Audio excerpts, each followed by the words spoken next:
Assalomu alaykum bo'lajak tadbirkor ayollarimizga. Siz bilan bu kanalda ko'rishib turganimdan juda ham xursandman. Dona Alifanova sahifasida juda ham foydali ma'lumotlar berib borardik, lekin biroz tanaffus bo'lib qoldi.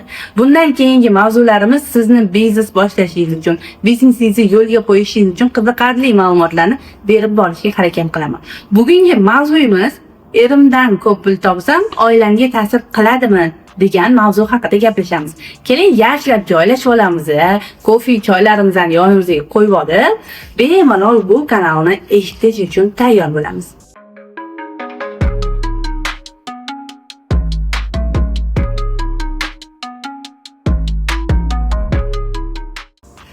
Ko'pchilik ayollarimiz ko'p pul topadigan bo'lsam, oilamga ta'sir qiladi, erim ruxsat bermaydi, farzandlarim qolib ketadi deb menga shikoyat bilan, ya'ni o'zini qo'rquvlari bilan kelishadi.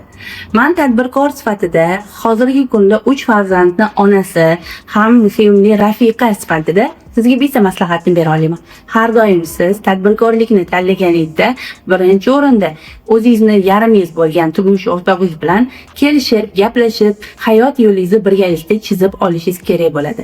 Qachonki siz turmush o'rtog'ingiz bilan kelajakni birga chiza olasiz va aytaylik 30 yildan keyingi turmushingiz, 40 yildan keyingi turmushingiz, farzandlaringizni turmushga bergandagi holatingiz haqida kelishib gaplasha olsangizgina, undan keyingi qadamlaringiz o'z-o'zidan o'xshashni boshlaydi.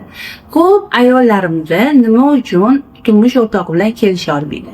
Bizani oqimimiz birga bo'lmasligi, ayollarimiz boshqa narsani xohlashi, turmush o'rtog'imiz boshqa narsani xohlashi, farzandlarimiz boshqa narsani xohlashi oqibatida faqat biz o'zimizni egoimizni birinchi o'ringa qo'yib turib yoki turmush o'rtog'imizni faqatgina uni aytgani bo'ladi degan narsa bilan yashashimiz oqibatida o'zimizni fikrlarimizni to'liq aytib bera olmaymiz va hayotda o'zimiz xohlagan ish bilan shug'ullanmaganligimiz oqibatida tushkunlik kayfiyati bizda ko'proq bo'ladi. Har doim esingizda tursin, biznes bu pul topish uchungina boshlanadi kerak emas. Nega? Biznesni siz yaxshi ko'rishingiz kerak. Qilayotgan biznesingiz, aytaylik siz kiyim sotasiz, balki obuv sotmoqchisiz, balki o'zingizni xizmatingizni biznesga aylantirmoqchidirsiz, balki ayol sifatida bilmadim, qaysi soha bo'lishidan qat'iy nazar, balki tikuvchi, atelyeyiz bordir. Bularni hammasini rivojlantirish uchun turmush o'rtog'ingiz bilan hayot yo'lingizda kelajakni birga qura olgan bo'lishingiz kerak. Bizning xayollarimiz birga bo'ladigan bo'lsa, haqiqatan ham kelajakdagi ishlarimiz ham o'xshashib boshlaydi. Siz nimadan boshlashingiz kerak? Birinchi o'rinda adasi, mani xohishlarim bor va kelajakda bu dunyodan mana bunaqa holatda o'tishni xohlayman. Mana orqamdan mamlakatda eslashligini xohlayman. Mana atelyeyim zo'r bo'lishini xohlayman. Zo'r pazanda bo'lishini xohlayman. Zo'r bloger bo'lib odamlar meni tanishini xohlayman. Ko'p o'quvchilar o'qitishni xohlayman deb to'liq aniq tushuntirib bera olsangiz, topmoqchi bo'lgan pulingizni nimalarga sarflamoqchiligingizni va oilangiz uchun topgan pulingizdan nimalar qilishingiz mumkinligini tushuntirib kelishib bera oladigan bo'lsangiz, albatta bu sizning juftingiz sizga rozilik beradi. Men hech qachon shu paytgacha 500 ga yaqin ayollarni o'qitgan bo'lsam, biror biri men aytganimni qilib turib, turmush o'rtog'i bilan kelishib va oilasida muvozanatni yo'qotib qo'ygan ayollarni ko'rmadim. Qachonki hamma birlashgan oila biznesda o'smoqda. Siz ham oilangizda o'zingizni biznesingizni o'stirish uchun birlashishingizni taklif qilaman.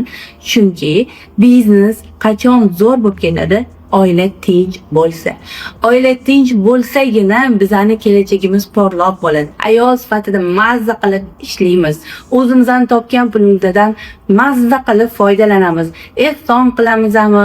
Ota-onamizni xursand qilamizmi? Farzandlarimizni xursand qilamizmi? Qaynona-qaynotamizni xursand qilamizmi? Bundan zavqlanishimiz kerak bo'ladi. Faqatgina fikr-u xayolingiz nimadir to'g'rilab olish, voy hozir pul topishim kerak, voy faqat yetishmovchilik bo'lyapti deb yoki eringizga qasd qilib biznes boshlaydigan bo'lsangiz, katta ehtimol bilan bu biznesingiz uzoqqa bormaydi. Biznesni imkon qadar zo'r qilib yo'lga qo'yishi eng sirli kaliti bu turmush o'rtog'i bilan kelisha olish. Meni biznesimda ham aynan muvaffaqiyatimning asosiysi bu turmush o'rtog'im bilan kelajakni birga qurganimiz. Bizda ham kelishmovchiliklar bo'lganmi? Albatta bo'lgan. Hech qachon hech narsa o'z-o'zidan tekisgina ketmaydi. Lekin hozirgi kunda 17 yillik turmushim davomida turmush o'rtog'im mani fikrlarimni, mani xohishlarimni inobatga olib va mani inson sifatida men ham nimadir xohlashimni, bu dunyoda nimadir erisha olishimni, insonlarga foyda keltirishimni, farzandlarim kelajagi uchun qaysidir ma'noda namuna ona bo'la olishimni ko'rgandan keyin, ishonch bildirgandan keyin va qilayotgan ishimda, topayotgan pulimda, mana joyda ishni zo'r qiluvdim, mana narsaga erishdim deb ko'rsatib bera olganimdan keyin hozirgi kunda meni qo'llab-quvvatlaydilar va bu narsani o'quvchilarim misolida ham juda ham ko'p keltirib beraman. Masalan, hozir o'zimda meni bilan birgalikda ishlayotgan kuratorlarimiz bor. Mashkura opam, Umida opam, aynan ular ham umuman davlat ishidan ketib biznesga o'tgan ayollar. Hozir ham biznes qilishyapti, ham o'quvchilar bilan shug'ullanishyapti va eng kerakligi bilasizmi nima? Turmush o'rtoqligi ularni qo'llayapti. Shu paytgacha biznes qilishga qarshi bo'lgan turmush o'rtoqligi qo'llashyapti. Buni siri albatta nimada? Kelajakni ular bilan qurib olishganida. Siz turmush o'rtog'ingizdan roziligini olishingiz kerak bo'ladi. Bo'lmasa, har qanday ishimiz qasddan qilish uchun boshlangan bo'lsa, unda natijamiz nolga qarab ketadi. Buni hech qachon esdan chiqarmang. Sizga kerakli bo'lgan biznesga oid ma'lumotlarni bu YouTube kanalda berib borishga harakat qilaman. Kanalga podpiska bo'lib, albatta like tugmasini bosish esingizdan chiqmasin.